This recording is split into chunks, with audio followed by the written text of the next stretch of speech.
Hello. Nice to see you guys here. Just to sit and learn.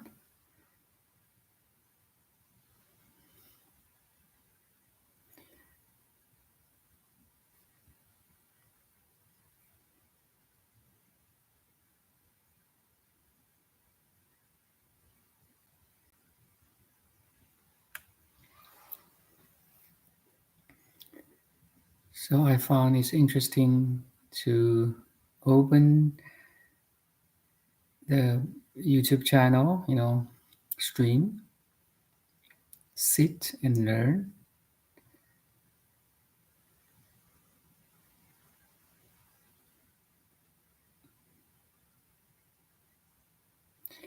Sit in the field of non-doing, but learn in the field of doing.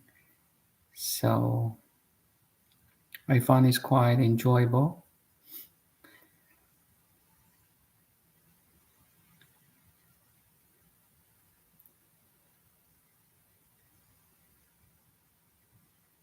With the help of AI, I can search different books or schools or languages by using like very simple question, by asking a very simple question like refined essence into primordial chi. So give me different kind of lineage school.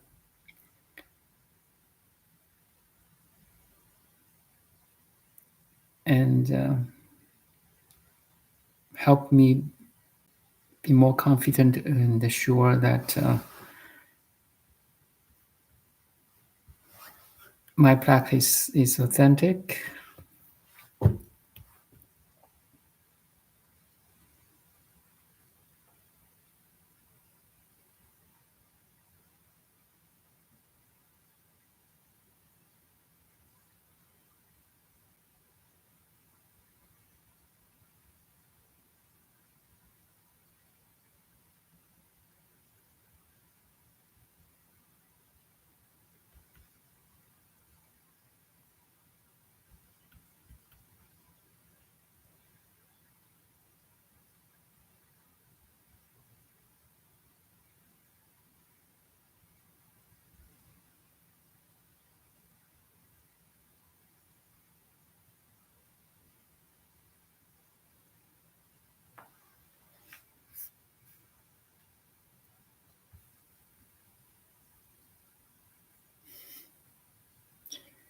Any question or any sharing?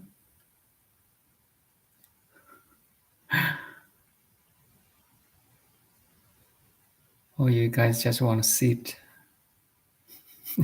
staring each other? That's a practice too, actually. Staring at each other, looking into one's eyes.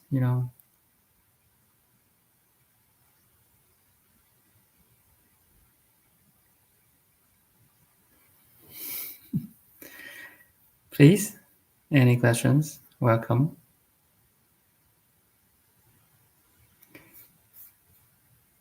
We can use Zoom if you want.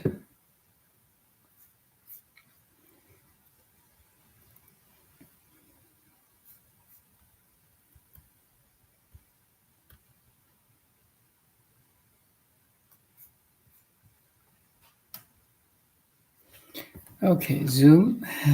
It's a long one. It's a long one. Okay, my Zoom.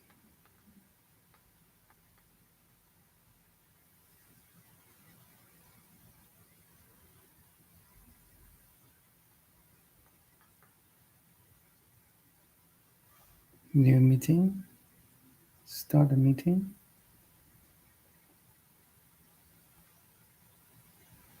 So I'll give you the code.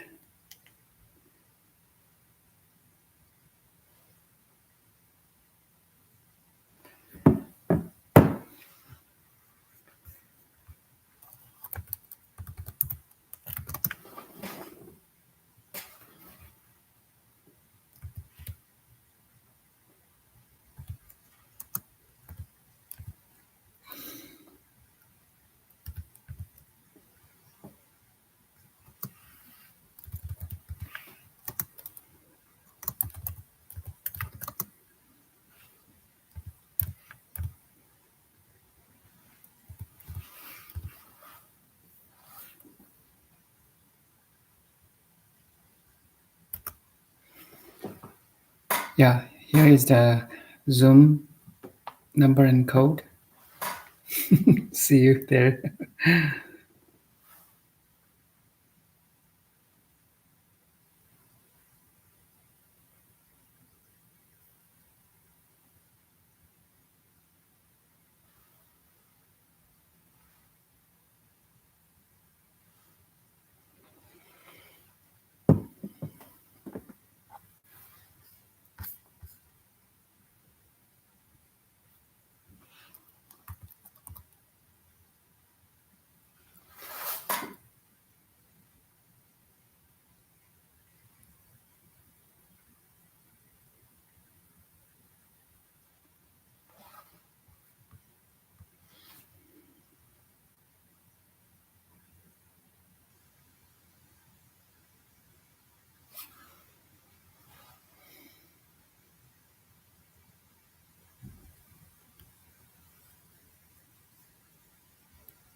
That's Renana. Hello, how are you? Good, good. Nice to see you. Nice to see you too. Is it a long holiday for you? No, I work afternoon, so I have some time in the morning. It's morning with you, yeah. Yeah. I always forget about time difference. It's evening here, and we've got sunset already. Nice. But it's very warm days, and now I can meditate just outside in my garden. It's very nice. Lucky you. Yeah, we had very cold weather as well. It's snow, and we just passed it. The best And time. you see, I've been watching different schools maybe, and you were talking about different approaches to awakening. Yeah. And some teachers of non-duality, for example, they are talking about process of awakening, like a shift of on energetic level and shift of an identity, which can happen spontaneously, or you just dig towards it. As far as I understand, in Buddhism, it's more natural and slow approach, like things that Rupert Spira talk about. He doesn't talk about any energetical shifts at all. Yeah. Mudra also doesn't mention anything on energetical level, probably. Yeah, I noticed that too. Yeah. So, is it still the same destination but with different paths? So it again, two steps of awakening. First, as you said, disidentify with the limited I, like you are this body, you're this mind, and you're this family, and so on.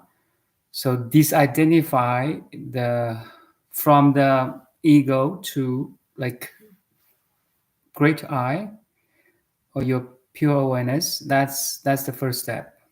So you notice you are the awareness experiencing the whole world, experiencing your body, your mind, relationship, the whole world. That's Buddha's core teaching.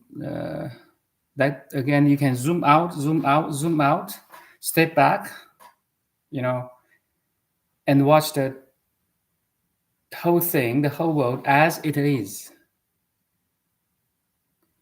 The first step.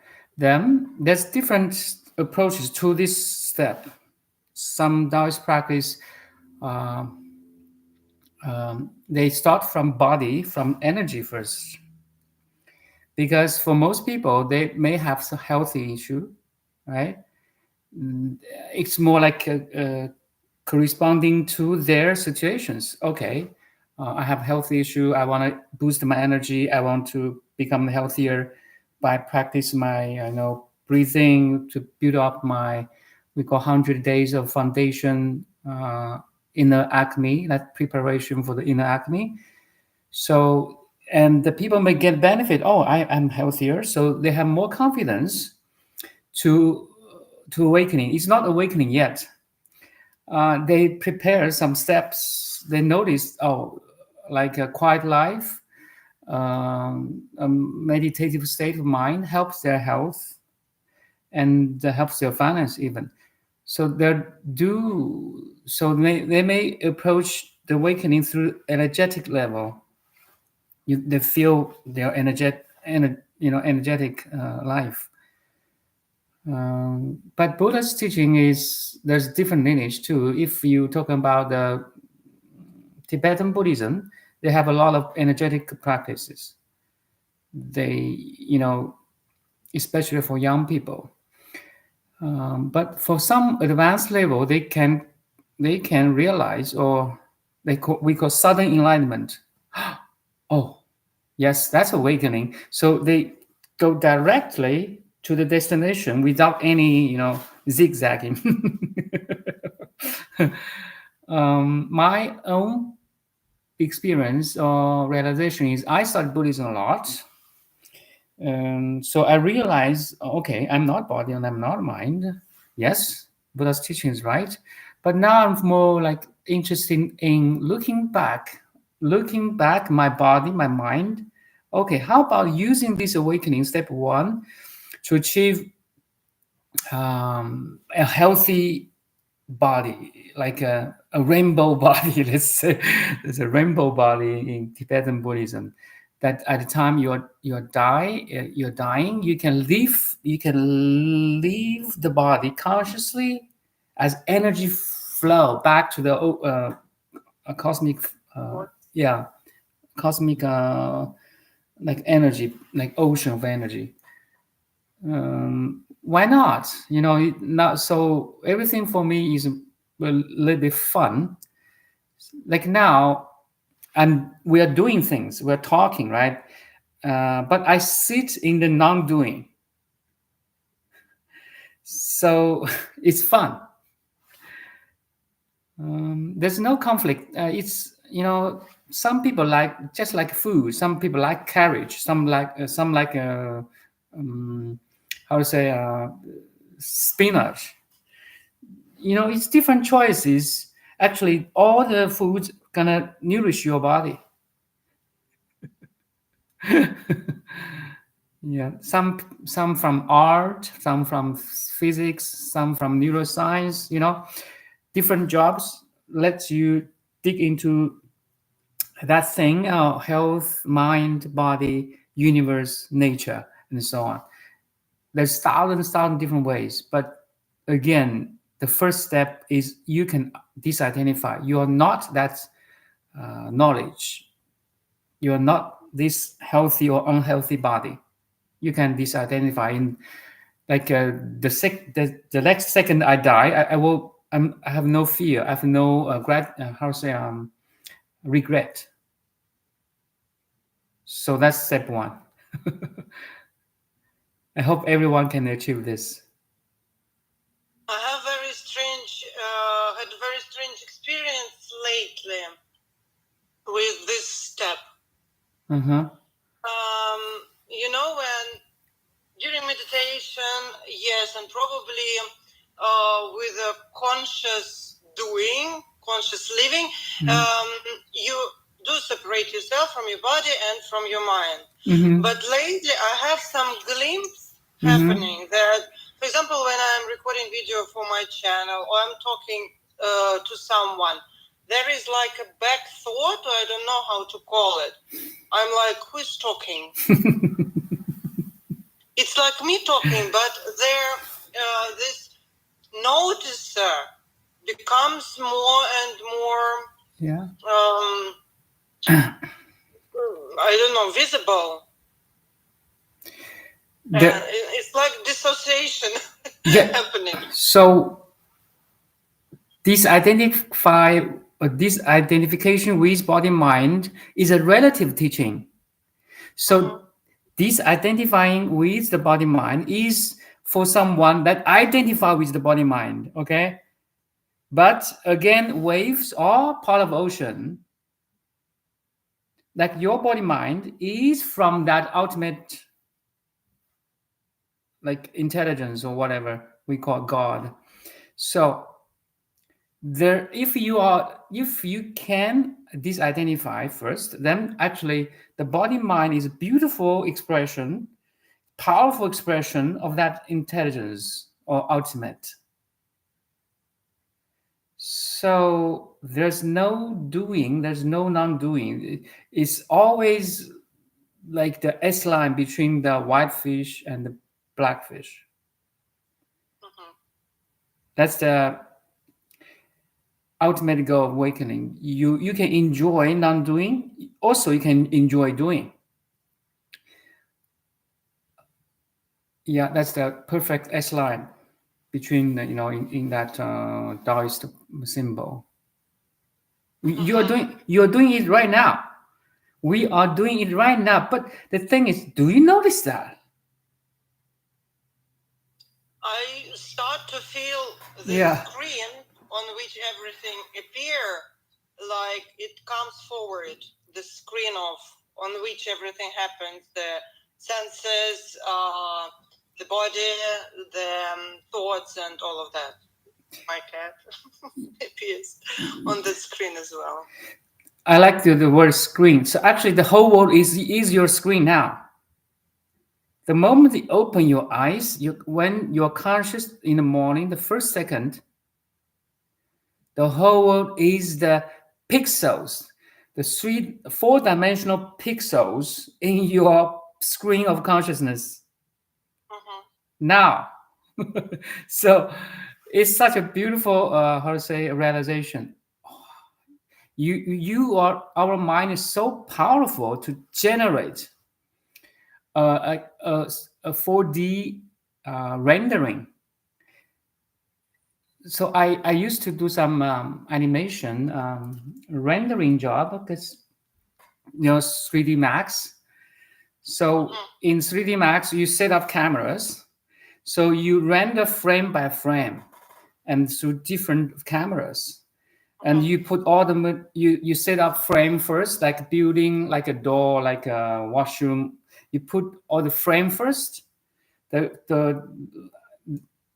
you put materials on the things. Mhm. Okay, Yeah. black or white or anything material, steel or concrete.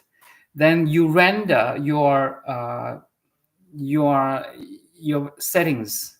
Mhm. So because now your mind is rendering a dynamic world right in front of you and inside of you through, I don't know, through five sense inputs, and your mind outputs a world, such a dynamic, powerful, real-time world. It's wonderful. The moment you realize it's not you doing it, okay? It's not you doing it. There's a greater intelligence doing this right now. That's the moment I feel, wow, I surrender. I surrender to this power. The moment you surrender, actually, that's the moment you have less ego, because you notice there's higher intelligence helping you to do this. It's more you are in a flow. Mhm. You have more connection, like you may have more image or hearing. uh, we call supernatural power. That's my next desire. If I have any desire, I want to develop superpower to help people. That's why I do the inner alchemy stuff right now. Mhm. The, And yeah. about in alchemy, I also wanted to ask you. Do you know there was a teacher, Hmm. Ramdas? I love him. Yeah. Yeah, and he was talking. I love there is Ramdas radio. I sometimes switch it on before I go to sleep. He was just telling about his masters and different stories. He's quite funny. And when he was talking about Samadhi state, we Hmm. talk a lot about Satori. Hmm. Yeah, and he was talking about Samadhi, but when he described Ramana Maharshi, probably they when they went into the state, the body becomes like a stone, and all the processes like stops there. In Buddhism we call 8 different jhanas. So yes, the highest jhanas or samadhi, you can stop your breathing, your heart beat stops. So you don't need you become like pure energy. It's a process. If anyone can enter that state, congratulations. That's very high state of stillness. Okay, but there's a but, always but. It's not the realization. It's not the realization yet. It could be your real experience, but this kind of high level stillness helps you realize the oneness, the non-duality, I will call the dynamic samadhi. We are in this dynamic samadhi right now. There's this doing and non-doing, talking and listening, or human and being becomes totally one. Yes, if you can enter different stage, has different experience, it's fine, it's definitely good, great. But why not in the everyday life? If you can only go there when you have to meditate and you cannot experience the same thing, so it's not ultimate level yet. Do you notice? Do you agree? I do agree. It's probably appropriate for few masters, but not if you're just expect to continue living a normal life. It's something too advanced, probably. In Taoist practice, we have very beautiful saying is 平常心是道. So the normal mind is the ultimate. I recently a couple of months or 1 year, I realized, wow, this is such a powerful. I heard this 10 years ago, 20 years ago, okay? But I don't realize it's such a powerful quote from that master's, 平常心是道. Okay, 平 means equal. You have this equality that everything you can see, hear, touch, smell, taste, and think are equal. That's very good realization already, okay? Then 平 also means a calm. You have that calm mind that can see the waves of your mind too. So 平常, 常 means permanent. So permanent is impermanent. So permanence is impermanent. Impermanence is permanent. So, okay, let's say everything is changing, right? Day, night, weather, and economy, stock market, everything changes. So changing is permanent, okay? So impermanence is permanent. So that's the Chang. Also, you can vice versa. You can say permanence is impermanent. The ultimate reality is expressing itself through this dynamic world, okay? Through your body, mind, through my words right now. So that's Chang. Ping, basically calm and equal. Chang means permanent and impermanence are one. Xing means mind and heart. Mind means your conscious mind. Heart means your pure conscious. So Xing means we have Xing Jing, the Heart Sutra. Xing means heart. So it could be referred to your conscious mind. We are using the conscious mind right now, talking. Without this conscious mind, we are like dog and cats and wow to each other. Okay, we have to use this human mind to talk, to communicate. There's tons of wisdoms or knowledges in the libraries, in the AI fields now. Wow, imagine I just put the balance between doing and non-doing and ask this question in the AI, he give me tons of information.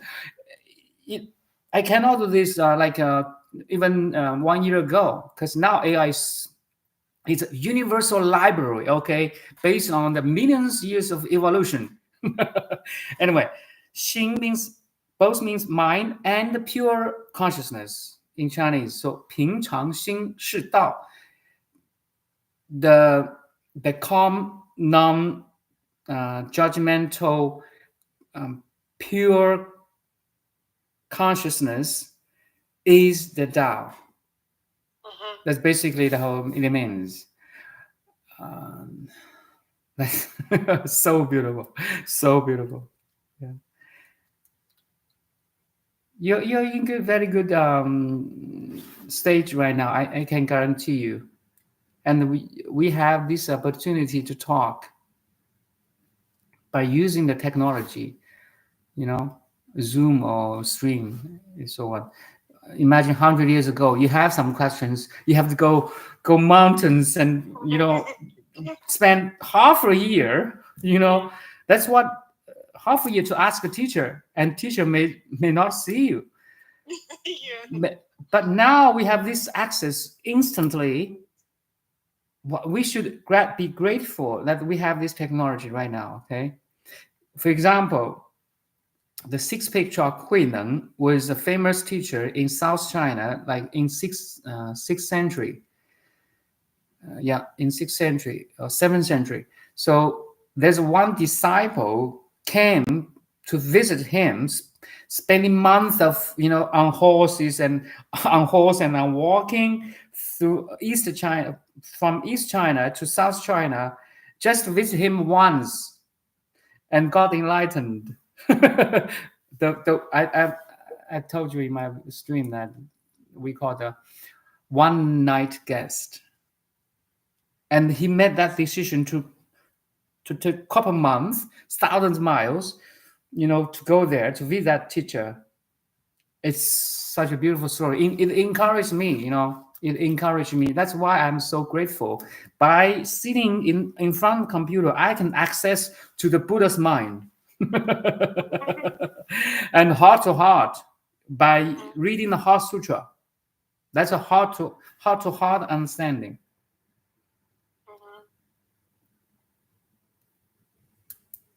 Yeah, but in different times, I'm very grateful to be born at this time and to have all this technology available, all this information. Yeah. But you can see difficulties in every time and possibilities in every time. For example, here you can say that also there is so much information available that you can get lost, which path to take, which teacher. Yeah. And when that guy went to the master, he knew where he was going. He had to go, and probably he's walking, and the whole process brought him to awakening. And it was just one straight line. Yes. Instead of multiple ways we have now. So the modern science and technology helps us to awaken more or dream more. It's double-bladed knife. It depends how we use it. There's a lot of bad things on the internet too. People get depression or stressful just because of read one news from the social media. These kind of things won't happen in 40 years ago, right? And people more play in nature or talk to face. Now we don't need to talk face to face. There's an advantage for sure, but there's also disadvantage, huge disadvantage, that people are using more technology and internet to communicate. To attack, to insult, to spread all the negativities. As you're using AI, I used it today just for fun. I asked AI, I asked him to imagine that he's analytic, and told him something about myself, what my interests are, what my goals are, my age, my marriage status, and all of that, and ask him to let me give me give me idea what my life could be in 5 years, and describe one of my days in 5 years. And I was quite happy with what he said that I will get more advanced in my awakening and understand non-duality deeper, and I wouldn't be doing things just on automatic level, and it will be all very mindful, and I was quite satisfied with the answer. Yes, Yeah. AI helps a lot. Yes. I use AI to learn some science, like the fascinating news, especially from China, like railway systems, the power grids, the non-nuclear bomb, but has the nuclear effect. Anyway, it's all kinds of news. I'm so interested. Now, Chinese government can send like a discovery, a satellite discovery, to go back of the moon to take some Earth of the moon at the backside of the moon, and which is rich in some material, very good for the study of the nature or the universe. So I like this kind of fascinating. Even I watch the movies of Professor X. I totally believe it is possible. The Professor X in the X-Men, he can read minds of a designated or character. Wow, such a powerful. And in Buddha's teaching, the second Buddha, Padmasambhava, had this power. I want to learn. I want to have this to help to awaken others. That's my intention now. It's so interesting too. So it's an approach of science and tradition. It's actually every mind, every thought we are firing right now is entangled with something. Entanglements, the spooky action at distance, as Einstein said. For example, I repeat the mantra of Om Mani Padme Hum, like this, or like Padmasambhava's mantra. Actually, I am entangled with his mind. I like this kind of experiment to explore more, to learn, to be. It's fascinating of dig into things. But the first step, again, you can disidentify with things. That's a power. Otherwise, you lose the whole picture in the details. I also probably could ask AI. I just got this idea, but I will ask you. Thank you. I always suggest that AI exists and I can ask him questions. I'm not very confident with it yet. Where can I read some Buddha's teachings or stories about him? In what literature it is? You can start from. You don't have a Bible, don't? Like Diamond Sutra is a good one. Diamond Sutra. Sutras. Yeah, No, sutras. This I know. Heart Sutra, I know. Yeah, Heart Sutra is very simple, but condensed. You can, which is only like 206 characters, Chinese characters. Diamond Sutra is more detailed, like 5,000. You can also read the Platform Sutra by Sixth Patriarch. There's beautiful stories there. Six Platform Sutra. Yeah, I can tap platform. I never heard of it. I heard on the about too. Platform Sutra.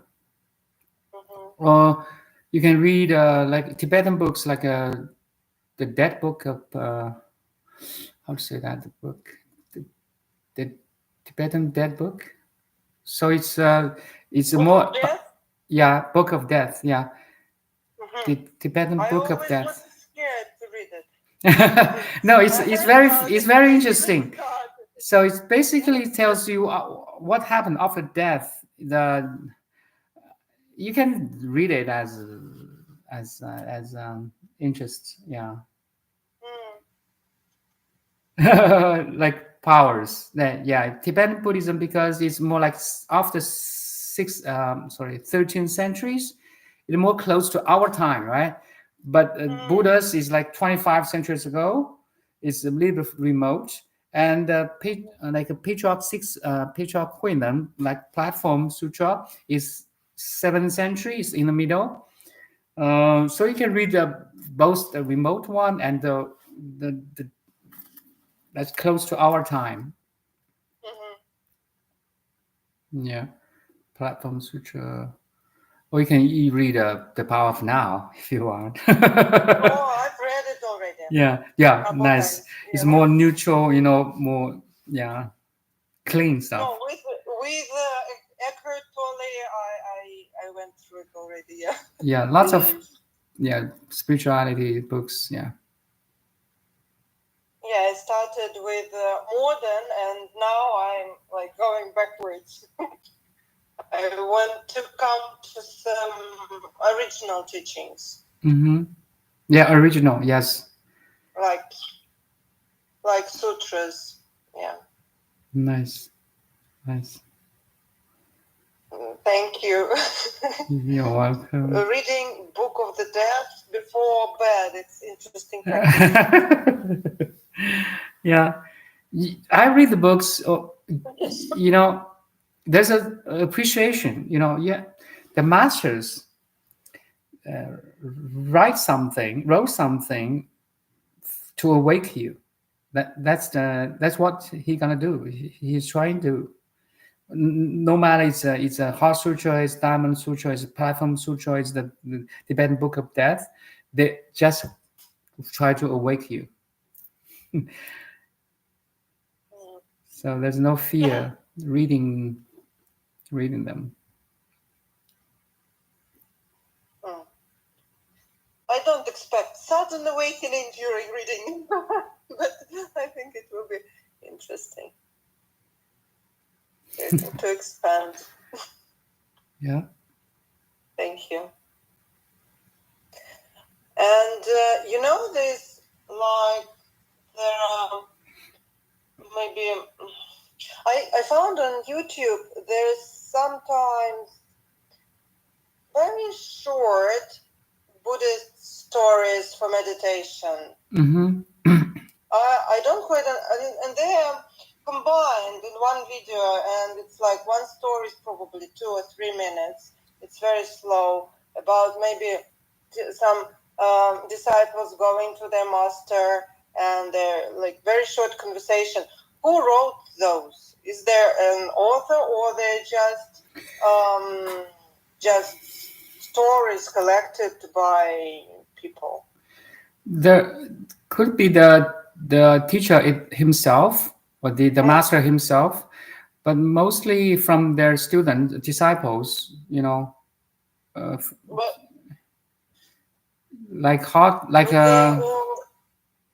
like Platform Sutra is not written by six Patriarch Huineng himself. It's by his disciples.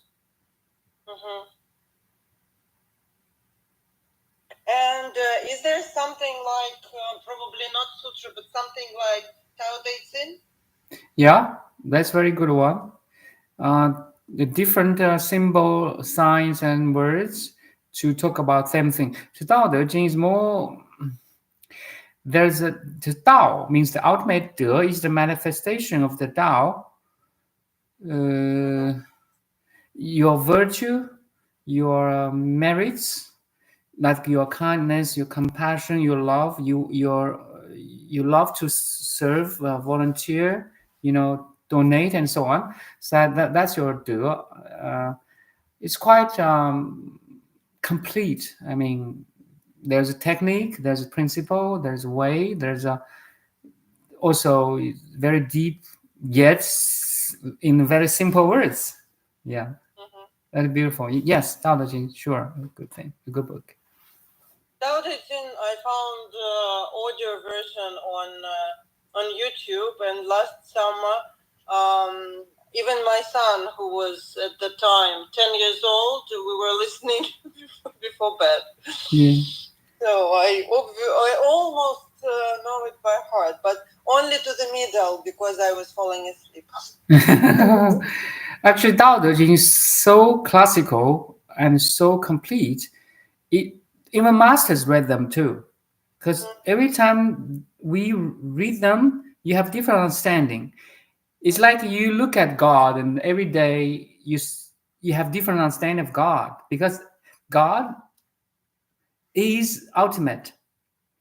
So we are using a relative eye from yesterday to today to tomorrow to look at this God. Actually, you may have different understanding,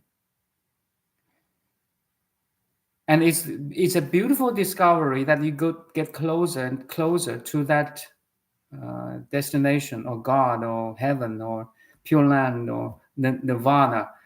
There's no limitation at all once you open the door of awakening. You realize the infinity and eternity. It's such a fascinating discovery. Yeah, but what I found, my little I, my personality, tries to interfere, and I'm like a wave. I'm coming into realization. I'm going out to stay and get stronger in this realization of a big self.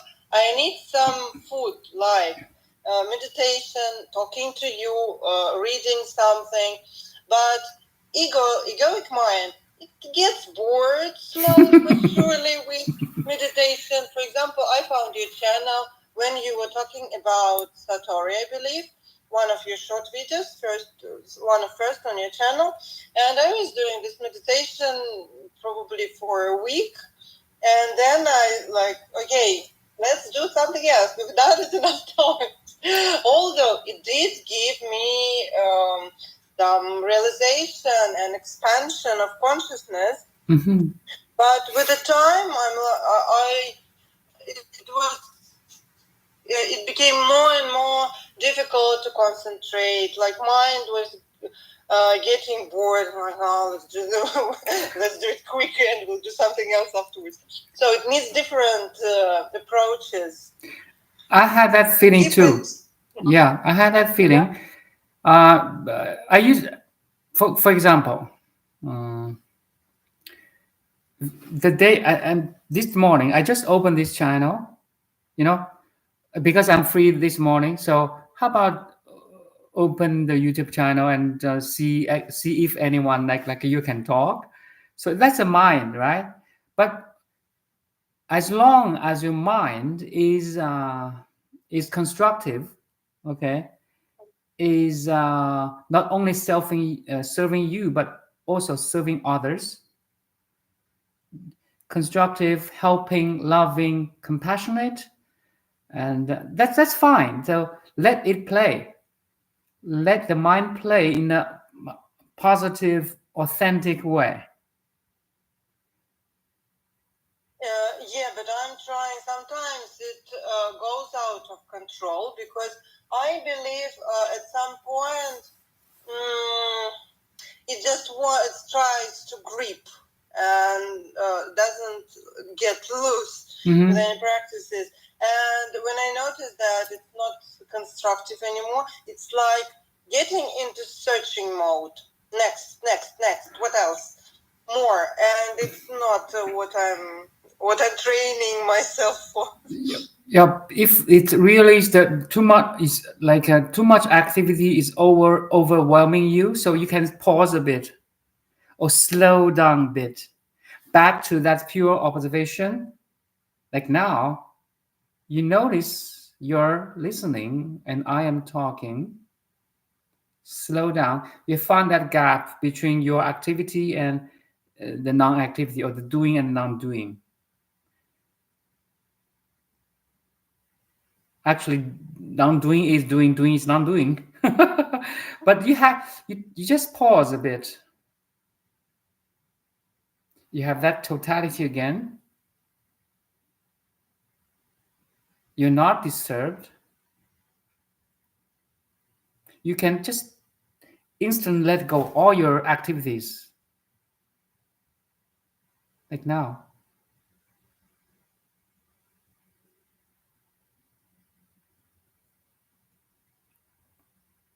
Just for seconds and talk again. You see, you enjoy instead of disturbed.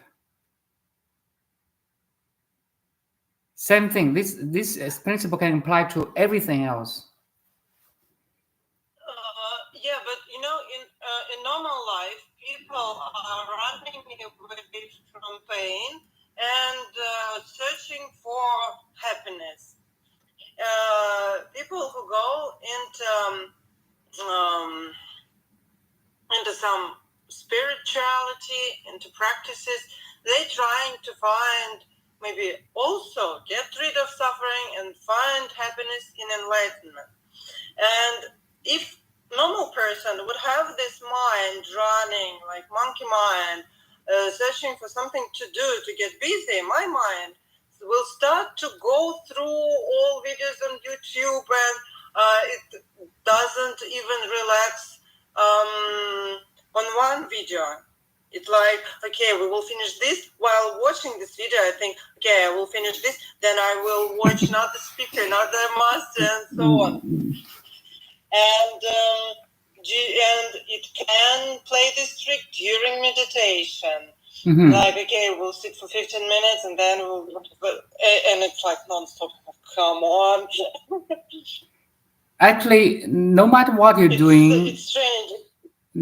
Actually, no matter what you're doing, or reading a book, or watch a video, or go to the nature for walking, no matter what you're doing, if you can conscious that you're doing that thing, and have a moment that you are conscious that you're conscious, you're fine. Actually, we are using the activity, everyday life activity, to be present. You can use the activity to be present. Cooking, washing, brushing your teeth, a lot of trivial things in your life, making a call or whatever. You can be present to do that thing. The more you can be present in doing, the more you can be present in non-doing. It helps each other. Initially, we sit and do nothing, right? That's non-doing in sitting, or no action. Actually, a non-doing could also happen in doing, in activities we call meditation in action. We can choose both, but maybe for a beginner, they choose sit quietly and doing nothing first, to experience the monkey mind. And to really have the power to tame the monkey mind, to breath, to visualization, or doing nothing first. Then after that, could be months, could be years, could even life. So after that period, you can tame your mind. Then you invite your mind to do things consciously, slowly, gently, softly. You do things consciously. Actually, it could be like both. Could be same. I mean, you don't need to necessarily separate this for phrase 1 and phrase 2. Now you can do at one day 30 minutes of meditation, sit quietly, do nothing, and another 30 minutes, even the whole time, doing things consciously. Be mindful, be present, brushing your teeth, washing your dishes, cooking, and so on. Actually, it's quite beautiful. We need the world, we need activity to awaken, to meditate, to evolve. The whole world is your playground, actually. But it sometimes feels like taming my monkey mind. I tamed it, and then it becomes nauseating. It wouldn't let me be present. Oh, it takes Constantly years. want something next. And it's like I'm waving there and back.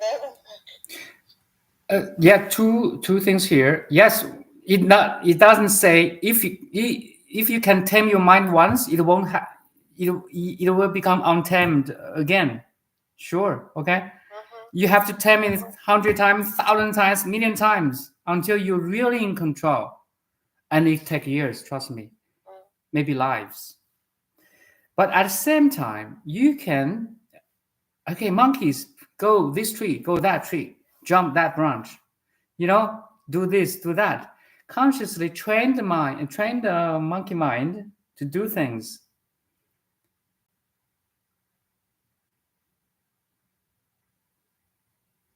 Sometimes the manners, the subconscious is so strong. I know. You even don't notice where it comes from. Your anger, just your judgments, heavy judgments or small judgments, labelings comes from nowhere. Put all the labels on something very very big or very small. That's the moment. Oh my God, my ego is the monkey mind is kind of working again. Try to become the boss of the company. No, the mind is always the CEO of the company, and the boss have to sit behind the mind and say, "Oh no, you cannot do that. You shouldn't do that." As long as you notice should and shouldn't, you are fine. And we need time. Time is a very interesting thing. We need time to realize the timeless. We need this time of conversation to realize we are the timeless being.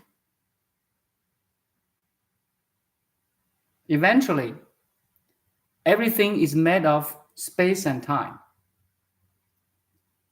No space and time, no events, right?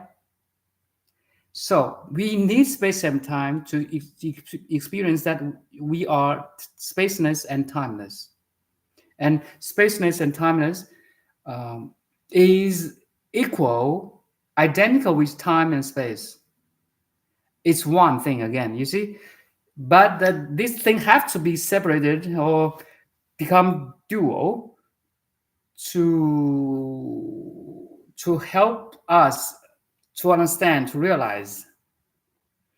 The ultimate have to split into a duality, a relative. We have to have a subject and object to experience. If everything is one, actually everything is one. Okay? Now we are talking about that the words words reach its limitation now. Words has its limitation. Every word is a dissection of the ultimate. If I say A, there's something not A. Yeah. So the best thing is you just realize you say nothing. It reminds me how I don't remember, but it was about.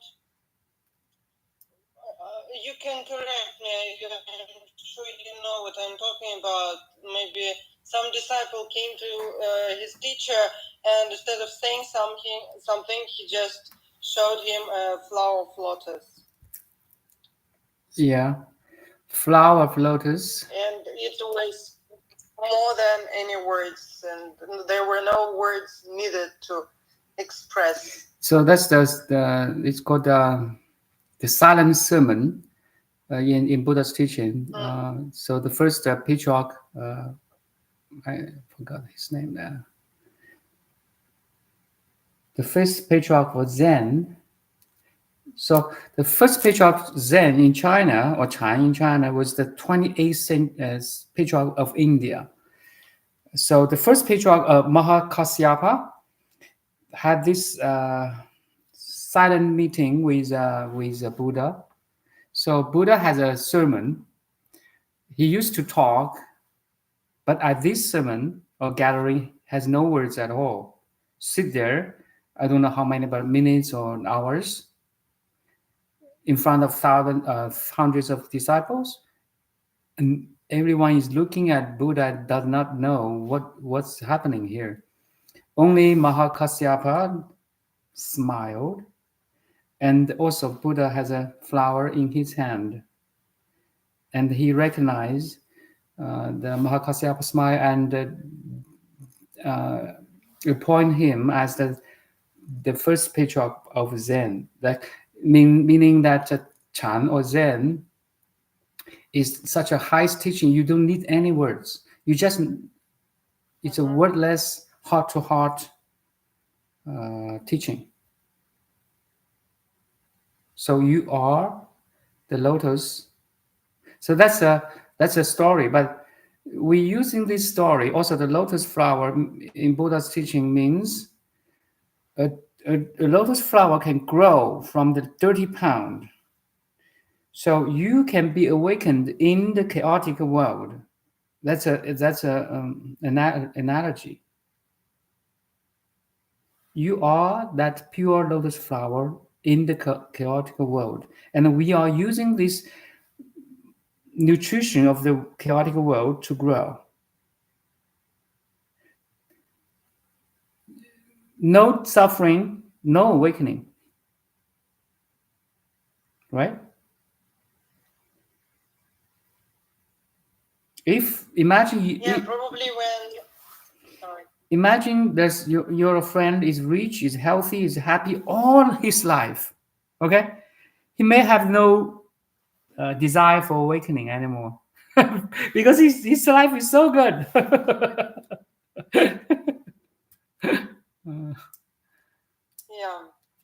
Probably when words hit the limit of teachings, only some symbols can help to understand, like lotus flower. Yeah, now I understand. If you look at Tibetan's Tantra, every item in the Tantra has a meaning, and it's deep. Yeah. Or if you go to church, there's a big church, so there's sages on the window, right? Each sage has a story, has a huge story to tell you. The love and compassion. For example, this story about Buddha and silent meeting, is it a story from which book? In which book? It's not a sutra. In which book you can read this type of stories? Silent sermon. I can Google now. I don't know from which sutra. It's also from sutra. I don't know. Yeah, but it's a famous lesson or teaching in Chan Buddhism. I was just wondering, where can I also read some stories like that? Yeah. Stories, is it? Once upon a time, I love to read stories that encouraged me. There's so many encouraging stories, like a student, a disciple, follow teaching, a teacher, a master, and the first couple of years, he or she was so dumb and don't get the meaning, and the teacher must just remind him, and again, she didn't get it. But finally, at the moment that master died, he got it. And he got it. He cried, and he cried and cried. why I was not awakened before your death. It's such, I was touched by that story. Oh, and he traveled different cities, different mountains to seek for awakening. But his teacher is the greatest of master, the greatest master in the world. He missed the teacher right in front of him by searching, outside. And he cried when he noticed through this experience, different cities, mountains, notice his teacher is the real greatest teacher. But at the time he came home, the teacher died. And he cried, it's very... But where can you find these stories? It's not sutras. You can just search for it. You can just AI like Buddhism stories between disciple and masters. Especially in Zen Buddhism, there's a lot of stories there, like how to say more polish a brick into mirror. Okay. This is an interesting story that between Ma Zu Dao Yi and his teacher. Anyway, there's a student sitting there very seriously for days, even months, very seriously. And now there's a teacher come and ask him, what are you going to do there by sitting? And the students say, I want to become Buddha. Okay. The teacher smiled and sat there, take a stone or brick, try to polish and make a lot of sound, and it's very disturbing. And the student asked, hey, what are you doing there? Why polishing a brick or rock? And the teacher said, I want to make it a mirror. How can you make a mirror by polishing a brick or rock? And the teacher asked back, how can you meditate, become a Buddha? What the heck? Then, yes. Anyway, there's a lot of interesting stories like this. Yeah, I will try to search for them. Yeah. I don't know if I'm ready to read Book of Death. Probably I will start with stories. Something. What I understand, they try to tell you to manage your bottles. I mean, the energy body after death, to have a choice to become a better being in the future. I think it's very fascinating. But it sounds a little bit more advanced. I need to understand what I'm doing in this life, in this reincarnation. Yeah. What the heck I'm doing here? Yeah. Take your time. Yeah, of course. Just follow your heart. Follow that. There's some that are fit for you, are suitable for you, and some are not. But maybe in the future, yes. Because I heard about it maybe 20 years ago. I wasn't ready. 10 years ago, I wasn't ready. Now it came again. I'm not sure if I'm ready for it. Yeah. Maybe when I first went to Tibet, it was 2007. Maybe then I've heard about it, but I wasn't ready yet. Yeah.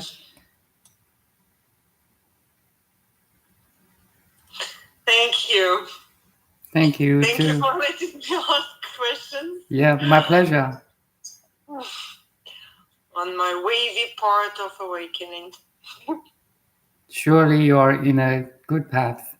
Yes. Interesting you say that you're meditating for like many years? Roughly 12 years now. I can't even calculate because for me time is so vague. I can't say for sure when I started and am I meditating. I know that I know your channel for a little bit more than a year. Mm-hmm. And I religiously try to be on all your lives. Probably I will calculate from the moment I found your channel, because I can't say that I was really meditating before I listened to your teachings. Actually, as I said, real practice starts from awakening, from Satori. So I prepared a lot of years before Satori. And the real practice starts from Satori because now you see the total picture. And you're disciplined you are self-driven to awaken.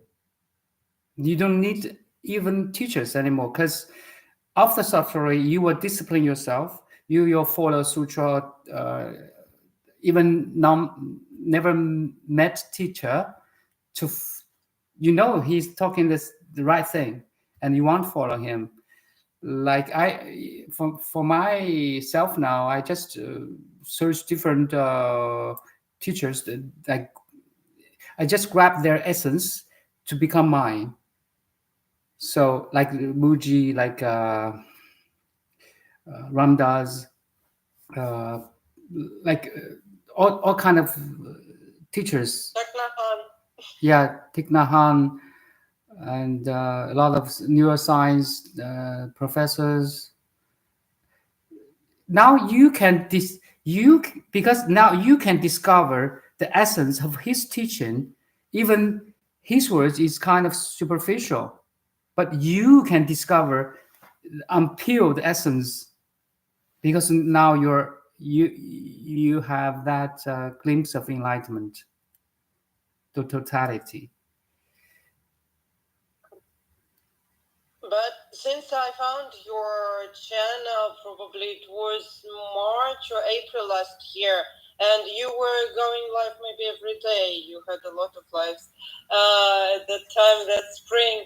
And after probably a month or month and a half, maximum 2 months, I reached that Satori space and I could comfortably be in it, and I wasn't waving. But then I feel like I gave up on meditation for a while. I thought that I'm there, I don't need anything else. I didn't think that it needs to be supported. I slowly started to roll back. And now I'm in this waving stage when I'm not completely in stable realization. I'm still struggling with monkey mind. He's fine.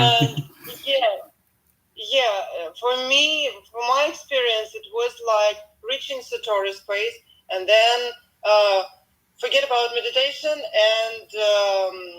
and just roll backwards. And now I'm climbing back. It's pretty natural that this goes like in like spirals, right?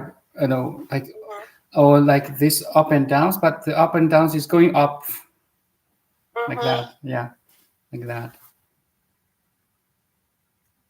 Yeah, at least I had a very good lesson not to stop meditating.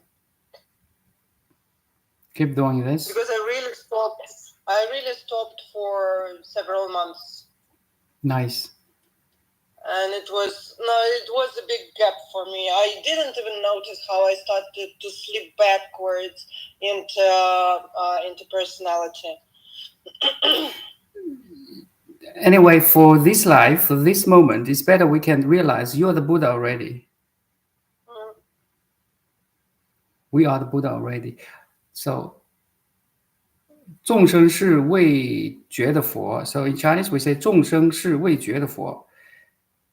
So common people are awakened Buddha, and Buddha is a awakened people. That's all. And I wish everyone can awaken at least this life. Better this moment. Yeah. It's a bit dark, maybe it's better. Interesting. It's like yin and yang. Now, yang is dark, is blackfish. Yang is the white. Why? It's so going you're up. living yang. You're living yang energy now. It's morning, and I am in energy. It's evening. Yeah, spinning. And it's like going. Yeah. Going down. Energy going down. Sun goes down. But beautiful. Yeah, you're not going down. You're not going up either. Yeah. Yeah. Thank you. Thank you. See you next time. Yeah. You see, I get lost in days of the week. I don't know if it's Sunday, is it Wednesday? Wow. I just saw you online, or maybe it's Sunday. I will go online. So I missed a couple of your lives because I didn't know it's Sunday. Totally fine. Yeah, thank you very much. Thank you. Okay, have an amazing day. You too. Thank you. Good night. Thank you. Yeah, bye-bye.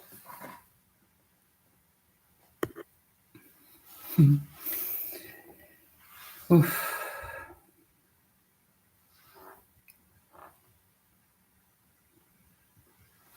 So any questions here on YouTube? Maybe we can sit a couple of minutes.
Okay, I think that's all for today.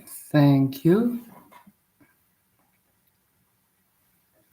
See you Sunday morning.